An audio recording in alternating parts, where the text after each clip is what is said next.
I nosaltres pensem que la Generalitat ha de fer una aposta enèrgica i estratègica per les llars d'infants. Primer, perquè això afecta a 300.000 famílies catalanes que veuen la seva maternitat i la seva paternitat com una mena de gincama constant. Avui amb qui deixaré els nanos, amb els avis, amb els tios, amb el germà, i hem d'ajudar aquestes famílies. Ho veuen així, o ho veuen en molts casos com un forat a la butxaca que se'ls consumeix la meitat del sou.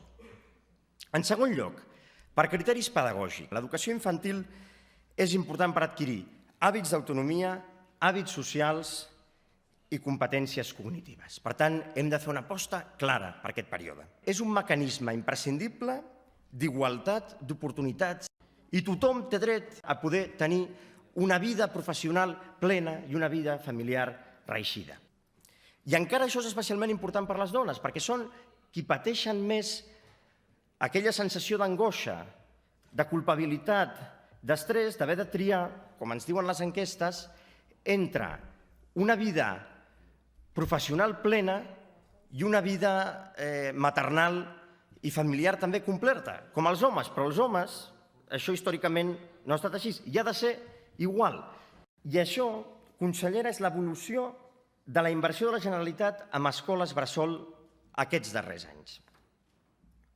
És veritat que el 2011, amb el Partit Popular, van començar alguns ajustos, s'havien de fer, i els vam deixar amb 50 milions la partida en escoles bressol. Per cert, amb 50 milions, grans manifestacions a la porta del Parlament. Aquest any, amb 0 milions per les escoles bressol, la CUP, Esquerra i vostès aproven els pressupostos. No sé on estan els manifestants, però, en qualsevol cas, consellera, aquesta és l'evolució de les escoles bressol a Catalunya. 0, 0 patatero, 0, 0, 0. Aquestes són les seves prioritats. S'haurien de posar una mica més d'acord dintre del govern, perquè, clar, vostè ve aquí a tirar les culpes a Madrid i fa 2 dies el conseller Rull, en una entrevista, diu «Echar las culpas a Madrid es muy poco edificante y poco práctico». Bueno, doncs parlin amb el conseller Rull i posin d'acord un relat del govern. Competències exclusives. I per tant dir que el govern de Madrid no paga, bueno, escolti'm, és que això correspon al govern de la Generalitat. Vostès ens diuen, és que quan gestionem nosaltres les coses ho fem millor. Doni'ns la gestió d'això i d'això i ja veurem com ho fem bé. Home, com sigui com les escoles bressol, que els hi han tret tot el finançament. Consellera, quan vostès gestionen, no sempre gestionen bé. A vegades gestionen pitjor. Quan tornaran a reconèixer pressupostàriament la dignitat de les escoles bressol? Ens pot donar un compromís temporal? Han pensat en la possibilitat d'un xec progressiu perquè les famílies puguin de forma més ràpida i més barata accedir a l'escola bressol que vulguin, mantenint sempre l'escola pública que ja tenim i finançant-la correctament, que és el que no estan fent ara? Han pensat en models de bonificacions fiscals?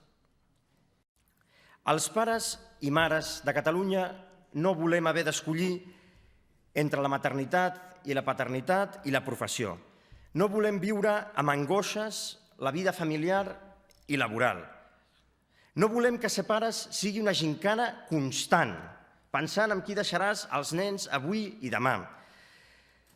Volem que les escoles bressol siguin un trampolí social pels que més ho necessiten, com diu la LEC. I volem un bon servei de cura sense haver-se de deixar la meitat del sou a les escoles bressol. Quan, consellera, apostaran per un model d'escola bressol de qualitat i d'accés universal? Moltes gràcies.